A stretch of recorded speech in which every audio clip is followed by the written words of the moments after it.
Amwaj. Actually, here's the truth that most people don't know.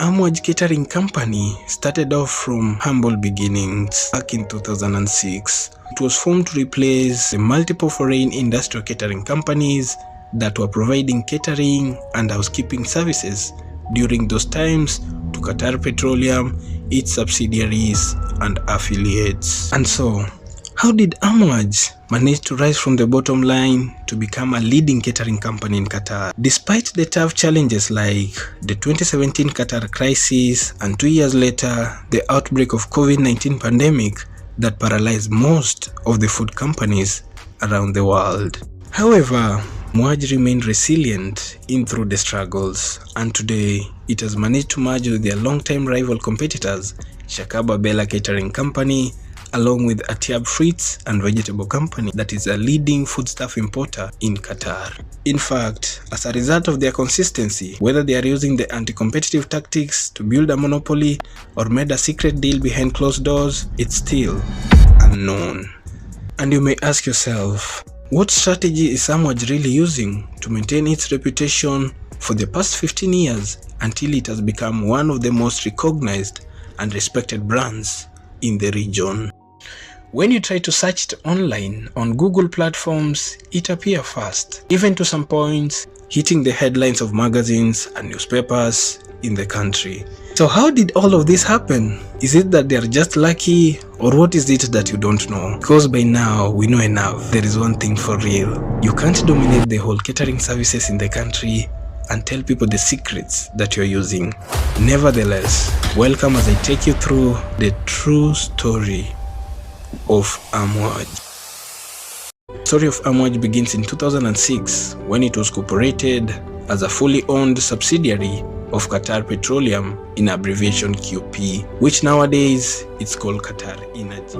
Later on, they were subsequently acquired by Gulf International Services, which is a Qatari shareholding company registered in February 12, 2008 as an incorporate of Qatar Energy. The Gulf International Services is led by Sheikh Khalid bin Al Thani as the chairman of the board of directors. Therefore, in May 31st, 2012, the Gulf International Services Group acquired 100% shares of Amwaj, and by 1st June same year, Amwaj got fully owned and controlled by the Gulf International Services.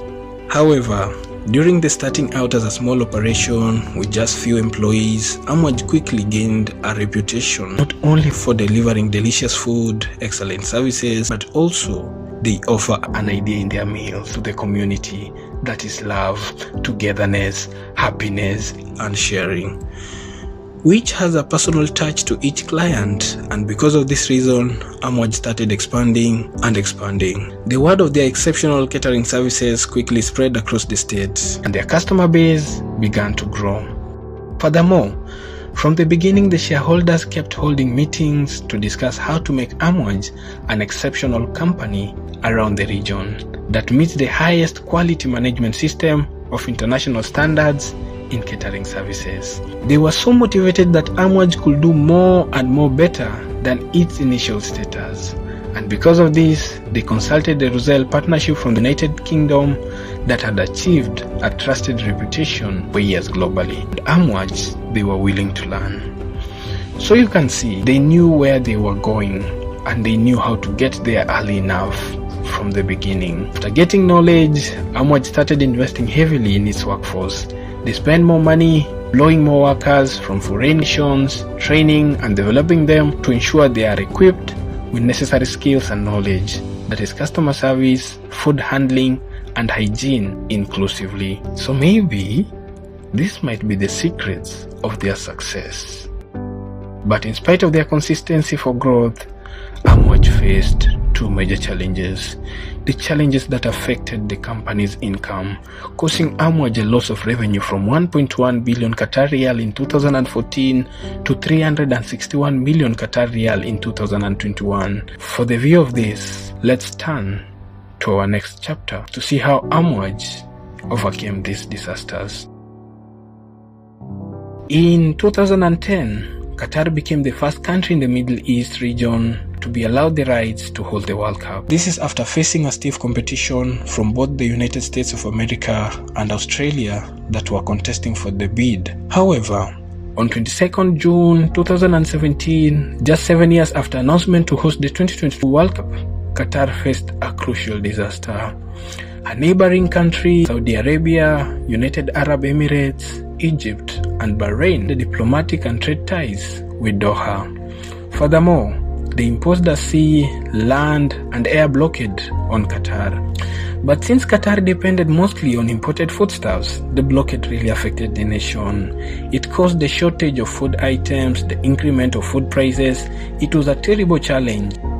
Amwaj and other food companies had to come up with an idea, and the only idea was hundreds of planes laden with food from Turkey, Iran, Oman, Morocco, and India entering Qatar to ensure there is no critical shortage of food supplies. Companies offered to work hand on hand with the government and use the blockade lesson as an opportunity to diversify and local production. Correspondingly to this, Qatar ferried 400 milking cows from both the United States and entire Europe through the airlines to Baladna. As to this result, in September 5th, 2017, His Highness the Emir Sheikh Tamim bin Hamad Al Thani was so committed to inaugurate the Hamad port, and new routes were established for the continuation of trade. Nevertheless, the preparation for the 2022 World Cup began, and Amwaj was among the catering companies that were privileged to serve the 2022 World Cup guests. And because of this reason, Amwaj started its preparation with constructing a central production kitchen unit, a warehouse, and stores in industrial area, both in Mesaid area and Ras Laffan. So the World Cup, Amwaj invested heavily in new technology by employing more staffs, but during the preparation, the COVID-19 crisis happened, and things got a little bit dark. Events, meetings, and conferences were not happening due to COVID-19. Sales went down for Amwaj. Workers could not easily go for vacation due to traveling restrictions that was worldwide to avoid the further spread of coronavirus. And to this result, the visa processing for new foreign workers became even more slower. And after arriving in Qatar, it involved quarantine with new expenses. For hotel quarantines were quite expensive, and because of this reason, Amwaj organization had to hold an emergency meeting, for they had to make a fast decision with an idea to save the day. So with an idea to solve this problem, Amwaj decided to establish a quarantine area in Mesaid Global Village 2, where their staffs will stay after arriving from vacation, or instead they get affected with the coronavirus. As you can see, Amwaj was unwilling to waste money on hotel quarantines. Rather, they assisted the government in fighting coronavirus by establishing the MGV2 quarantine area under the strict supervision of the Ministry of Health. And this leads us to our next chapter. Despite the challenges, Amwaj became more oriented to its main vision, on maintaining its track record and building a solid brand to have a base of strong clients. But because of the World Cup, a lot of catering companies emerged, offering the same services as Amwaj, caused not only stiff competition, but also chancing to low service prices to win clients and customers. Therefore, Amwaj saw an opportunity. It felt the answer was not competing directly, but through unification, merging together of companies rather than competing each other and driving down prices. Amwaj, under her mother company, the Gulf International Services, invested heavily to merge the companies into one dominant player that can crush any remaining competitor. Because indeed, Shakab is just like Amwaj, having facilities and service staff accommodation solutions, and on the other hand, Atiab is one of the leading importer and wholesalers of food and non-food products.